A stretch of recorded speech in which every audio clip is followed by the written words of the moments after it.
Hello, how's everybody doing today? I want to make a quick video explaining how to best set up your preferences in Zoom to have the best possible experience when taking music classes online live. Here we go.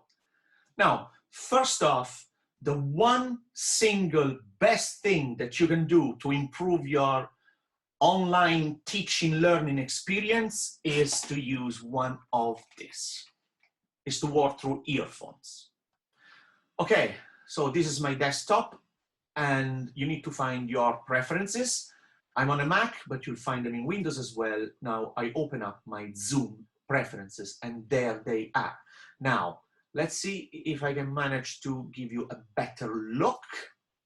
If I share a portion of screen, there you go. There you go. That's definitely a better look. Now, I am going to assume that most people have just a laptop at home with a built-in microphone and a built-in web camera. That's what most people have. So, you open up your preferences, you go to audio, you go to the audio section and look at the microphone section there. You need to keep that checkbox unchecked. See, automatically adjust microphone volume. You do not want the software to interfere with the microphone volume. So you keep that unchecked and set the input volume around halfway. Halfway, 2/3 will be more than enough because you don't want it to go to pick up too much, right?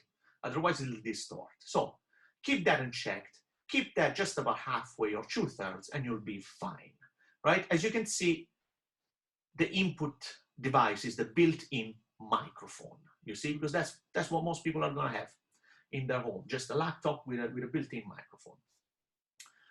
Then we need to go to the advanced section of the audio preferences. In the advanced section, you need to keep these two disabled. Suppress persistent and intermittent background noise, right? You don't want, again, you don't want the software to interfere. You want the software to interfere as little as possible. So this suppression algorithm, whatever that is, you disable it in both cases, right? Echo cancellation, you can only set it to automatic.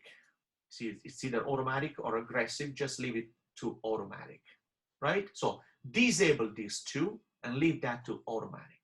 Now, one last thing that I personally do is this. Now let's look back at the preferences.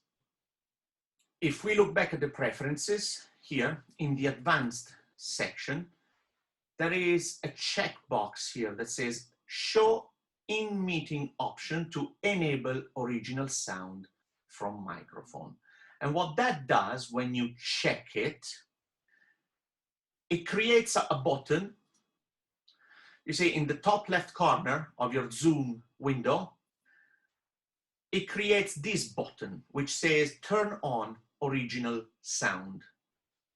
And I like to have that option. I like to have that option because in case, just in case, my software keeps interfering too much with my sound, I can decide to click that and turn on the original sound. Will send all my sound unprocessed, just unprocessed, untouched, to my student, or to the guy on the other side, okay? So I like to have that option on, available to me. Now, I hope that that was helpful and that by setting that up in such a way, you're going to have the best possible sound experience when taking music classes via the internet live over Zoom. Thanks for watching and stay safe. Hopefully see you all soon.